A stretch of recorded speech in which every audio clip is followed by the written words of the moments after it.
देखिए, हम एक चीज़ ही बोलना चाहते हैं कि ममता दीदी को अगर कोई लोग सोचते हैं कि ऐसे उन लोगों को डराया जा सकता है, ममता दीदी ऐसी नहीं डरती। तो when it comes to Didi security, we just want to say this कि ऐसा जो राजनीति वो लोग करना चाहते हैं, वी डोंट सपोर्ट दीज राजनीति।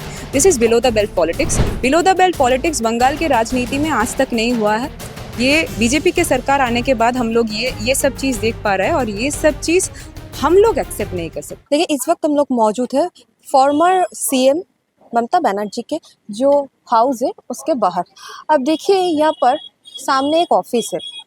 तो ये ऑफिस में हमेशा ममता बनर्जी जब पश्चिम बंगाल का सीएम था तब उनका जो गार्ड हुआ ये यहाँ पर रहता था।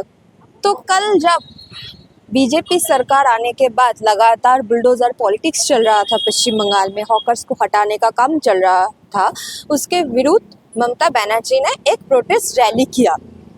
वो प्रोटेस्ट रैली खत्म हुआ करीब 5 और 6 बजे तक। उसके बाद क्या हुआ, उसके बाद रात में ममता बनर्जी का जो गार्ड था उनको पूरा पश्चिम बंगाल का जो सरकार है उनके तरफ से हटा दिया गया।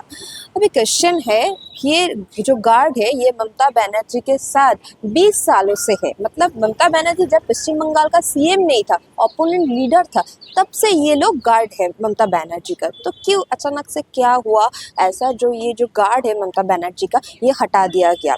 तो चलिए हम बात करते हैं जो सपोर्टर्स है ममता बनर्जी का, जो यंगस्टर्स हैं उन लोगों से, उनका क्या मानना है, उनका क्या कहना है। क्योंकि उनका ये मानना है कि गार्ड नहीं चाहिए, पश्चिम बंगाल सरकार से कोई गार्ड नहीं चाहिए। हम लोग जब तक है ममता बनर्जी के साथ है और ममता बनर्जी के पास है। But according to our constitution former CM को गार्ड मिलना चाहिए, तो क्यों नहीं मिल रहा है? तो चलिए सपोर्टर से बात करते हैं और जानने की कोशिश करते हैं।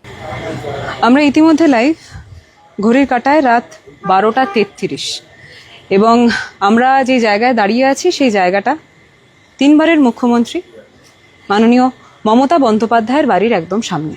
এবং এই যে লাইভটা করা হচ্ছে এটা মূলত একটা জিনিস জানানোর জন্য করা হচ্ছে, এবং একটা জিজ্ঞাস্যকে কেন্দ্র করে তার পরবর্তীতেই করা হচ্ছে যে মমতা বন্দ্যোপাধ্যায় তার পাশে থাকা সিকিউরিটি যখন মমতা বন্দ্যোপাধ্যায় সিএম হননি তার আগে থেকে তার পূর্ণ যাত্রার সাথে যারা যুক্ত ছিলেন, হঠাৎ করেই আজ 7টার পরবর্তীতে কোনো প্রায়র নোটিশ ছাড়াই তাদের সকলকে উইথড্র করে নেওয়া হয়েছে।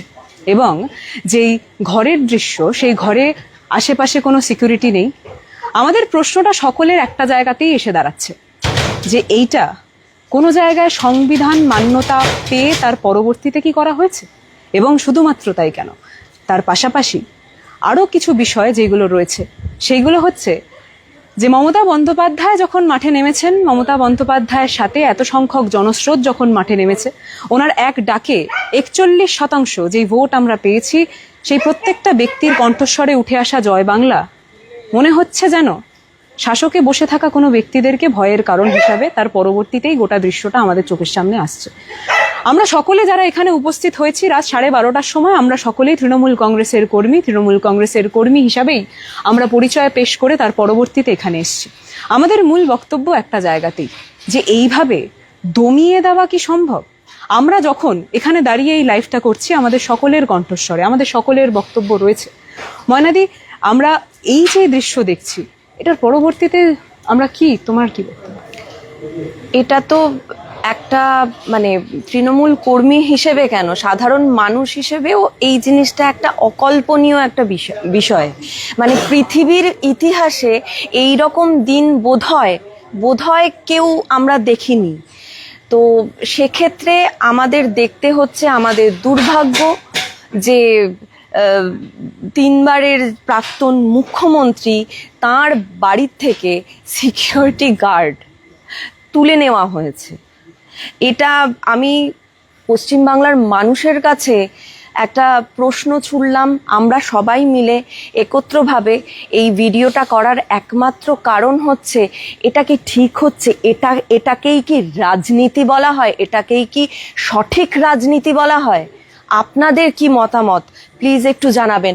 বাদবাকি সবাই আছে, তারাও বলবে। আমরা যারা প্রত্যেকে বিরোধী রাজনীতি করছি, যারা প্রত্যেকে এই যে যারা নোংরা বিলো দ্য বেল্ট রাজনীতি করার চেষ্টা করছে আমাদের সাথে, যারা কণ্ঠ দাবিয়ে দেওয়ার চেষ্টা করছে আমাদের, আমরা তাদেরকে একটা কথা বলতে পারি যে এইভাবে আমাদের কারোর কণ্ঠ দাবিয়ে দেওয়া সম্ভব নয়। যেইভাবে তারা চক্রান্ত করে তার পরবর্তীতে মনে করছে যে আমরা সকলে ভয় পাবো, এইভাবে তৃণমূল কংগ্রেসের না কর্মীরা ভয় পায় না নেতৃত্বরা।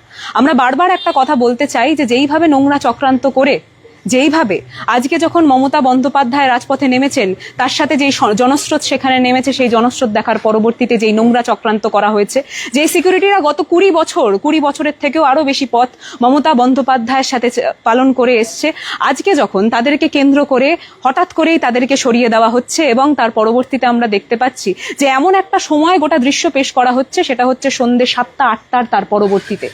আমরা সকলে জানতে চাই যে প্রায়র নোটিশের আগে, প্রায়র নোটিশ না জানিয়ে হঠাৎ করে এই গোটা দৃশ্য কেন করা হয়েছে। আর বারবার আমরা তৃণমূল কর্মী হিসাবে একটা জিনিস বলতে চাই যে এইভাবে তৃণমূল কংগ্রেসের কোনো কর্মীকে ভয় দেখানো সম্ভব নয়। তৃণমূল কংগ্রেসের প্রত্যেকটা কর্মী নেত্রী মমতা বন্দ্যোপাধ্যায়, অভিষেক বন্দ্যোপাধ্যায় এবং তৃণমূল কংগ্রেসের সকলের পাশে আছে। আমরা সকলে একে অপরের পরিপূরক হিসাবে, আর হ্যাঁ, যদি প্রয়োজন পড়ে পিএসও হিসাবে, যদি প্রয়োজন পড়ে এই গেটের সামনে আমরা রোজ এইভাবেই, সেটা রাত হোক বা দিন, আমরা সকলেই দাঁড়িয়ে থাকবো, সারাক্ষণ দাঁড়িয়ে থাকবো। আমরা বারবার একটা বার্তা দিতে চাই যে এইভাবে কারোর কণ্ঠস্বর দাবিয়ে দেওয়া সম্ভব নয়। আমাদের কণ্ঠস্বরে জয় বাংলা যেইভাবে উঠে এসেছিল, আমাদের কণ্ঠস্বরে জয় বাংলা আগামী দিনেও উঠে আসবে। তাই এইভাবে ভয় দেখানো সম্ভব নয়। আমরা সকলে মিলে চলুন জয় বাংলা বলে, জয় বাংলা, জয় বাংলা, জয় বাংলা, জয় বাংলা, জয় বাংলা, জয় বাংলা, জয় বাংলা। ব্যানার্জি জিন্দাবাদ, মমতা ব্যানার্জি জিন্দাবাদ, মমতা ব্যানার্জি জিন্দাবাদ, মমতা ব্যানার্জি জিন্দাবাদ, মমতা ব্যানার্জি জিন্দাবাদ। জয় বাংলা, জয় বাংলা, বাংলা, জয় বাংলা। আপনারা তো শুনছেন, আমরা তাদের সকলকে একটা কথা বলছি যে তৃণমূল কংগ্রেসের প্রত্যেকটা কর্মী এইভাবেই রাত হোক বা দিন এইভাবেই এই বাড়ির সামনে থাকবে। যদি আগামী দিনে পিওসো বা যাদেরকে সরিয়ে নেওয়া হয়েছে তাদেরকে আবার সেখানে আমরা না পাই, বা সেই যোগ্য জায়গা মমতা বন্দ্যোপাধ্যায় সিকিউরিটির জন্য যদি সেখানে উপস্থিত না হয়, তৃণমূল কংগ্রেসের প্রত্যেকটা কর্মীরা এখানে দিন রাত ডিউটি দেবে এবং তৃণমূল কংগ্রেসের প্রত্যেকটা কর্মীর বক্তব্য এটা। তাই এইভাবে কণ্ঠরোধ করার চেষ্টা করবেন না। আর যে মিডিয়া চ্যানেলরা রয়েছে যারা এই বিষয় তুলে ধরছে না, কিন্তু যারা এই বিষয়ে যখন আমরা প্রশ্ন তুলছি যে একটার পর একটা ঘটনা ঘটলেও সেই জিনিসগুলো দাবিয়ে দেওয়ার চেষ্টা করছে, আমরা তাদেরকে করজোরে অনুরোধ করব এইভাবে যে এই ব্ল্যাক ডে অফ ডেমোক্রেসি, এই জিনিসটা বলার অত্যন্ত আরেকটা কারণ হচ্ছে এখানে যে এইভাবে সিকিউরিটি হাটিয়ে নেওয়া যায় না। আর এইভাবে যদি মনে করেন যে কাউকে ভয় দেখাবেন, আমরা বলে দিই যে তৃণমূল কংগ্রেসের প্রত্যেকটা কর্মী ভয়কে জয় করে তার পরবর্তীতে এই পথে নেমেছে। প্রত্যেকটা কর্মী ভয়কে জয় করে পথে নেমেছে।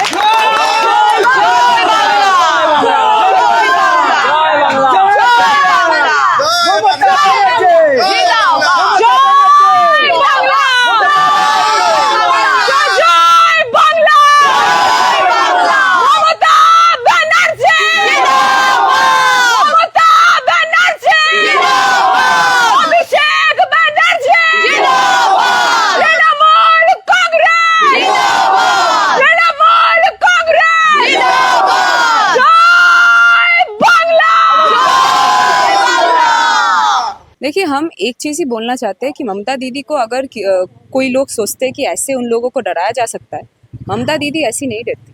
और हम जो ममता दीदी के कर्मी लोग हैं, हम ये बात बोलना चाहते हैं कि हम लोग अगर कोई प्रयोजन पड़ेगा तो हम लोग यहाँ चटाई जो है ना, बंगला में एक चीज़ बोलते हैं कि चटाई पात के उसके बाद यहाँ रुक जाएंगे और हम पीएसओ बन के उसके बाद दीदी का सुरक्षा करेंगे। अगर ये ज़रूरत पड़ेगा तो हम ये सब भी करने के लिए राजी हैं। अभी कोई बातचीत हुई? दीदी से बातचीत हुई थी, कल बातचीत हुई थी। तो दीदी कल बोले थे कि इतने लोग को रहना अभी ज़रूरत नहीं है। Didi was much more concern about our security, but being a supporter of Trinamool Congress, we are always concerned about Didi's security. So when it comes to Didi's security, we just want to say this कि ऐसा जो राजनीति वो लोग करना चाहते हैं, we don't support these राजनीति। This is below the belt politics. Below the belt politics Bengal के राजनीति में आज तक नहीं हुआ है। ये बीजेपी के सरकार आने के बाद हम लोग ये सब चीज़ देख पा रहे हैं और ये सब चीज़ हम लोग एक्सेप्ट नहीं कर सकते।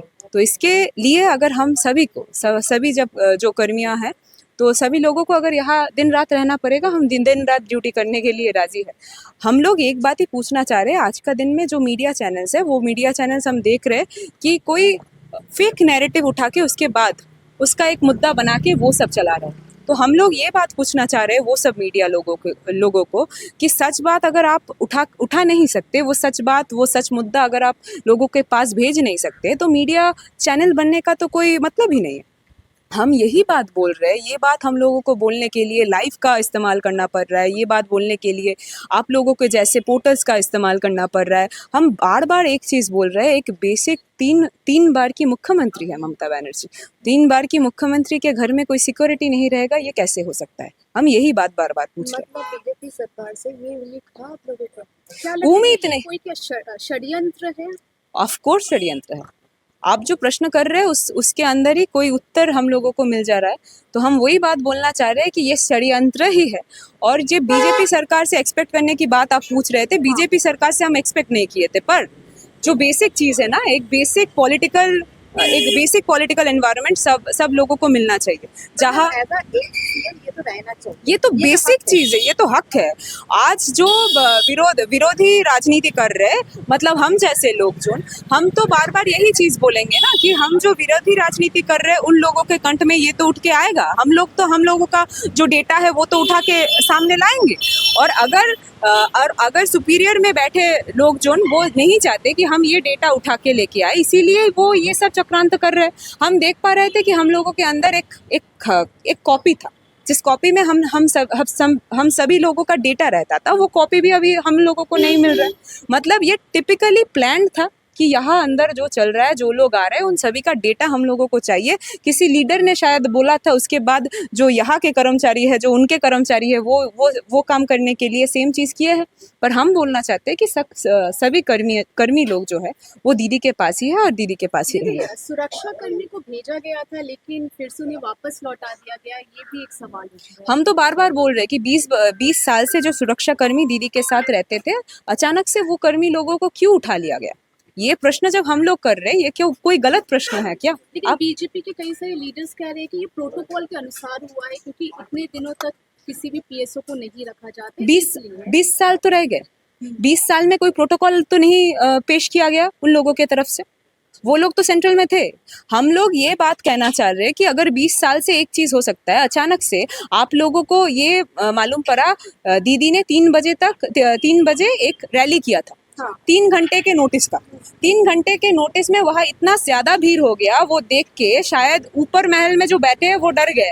तो उसके बाद डरने के बाद वो सोचे कि अभी ये पीएसओ को अगर हटा देंगे तो दीदी थोड़ा डर जाएगी, वहाँ उनके जो कर्मी लोग हैं वो थोड़ा डर जाएंगे। तो ऐसा एक डर का माहौल क्रिएट करने का उन लोगों का एक चाहिदा था, बट हम लोगों ने वो वैसा नहीं होने दिया और वैसा नहीं होने दिया। देखिए, अगर नए पीएसओ को भी दिया जा रहा था तो इसको एक्सेप्ट करने में क्या कुछ दिक्कत?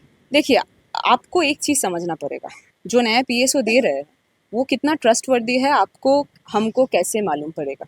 हम बार बार ये बात बोल रहे हैं कि 20 साल से जो लोग यहाँ रहे हैं, वो लोग दीदी के सीएम बनने से पहले यहाँ रहे हैं, तो they have seen the whole journey of Mamata Banerjee. Today अचानक से हम देख रहे हैं कि सुपीरियर में जो बैठे हैं उन लोगों के आदेश अनुसार अचानक से बार बार हम बोल रहे हैं, कोई प्रायर नोटिस के बगैर उन लोगों को यहाँ से हटा दिया गया। हम 7 बजे तक हम लोगों को नहीं मालूम था कि वो जो कुसुमदा है और जो लोग हैं, वो तीनों जो सिक्योरिटीज़ हैं, मेन पीएसओज है, वो 7 बजे के बाद और नहीं रहेंगे दीदी के पास। ये हम लोगों को पता ही नहीं था। हम लोगों को अचानक से पता चला, वो भी रात के एक लाइव देखने के बाद, कि यहाँ दीदी के घर में कोई भी नहीं है, कोई बेसिक सिक्योरिटीज़ नहीं है, मीडिया चैनल वहाँ घुसने की कोशिश कर रहे हैं। आप एक बात सोचिए, ये तो कल हो ही सकता है कि यहाँ कोई गेट में अगर कोई इर्रेस्पॉन्सिबल व्यक्ति यहाँ खड़े होकर किसी गलत लोगों को अंदर घुसा दे, दीदी का सिक्योरिटी वहाँ रहेगा कि नहीं रहेगा? अगर ये प्रश्न हम करें एक बेसिक कर्मी के खातिर, ये क्या सही है या गलत है? आप बस ये बात बोल दीजिए। हाँ,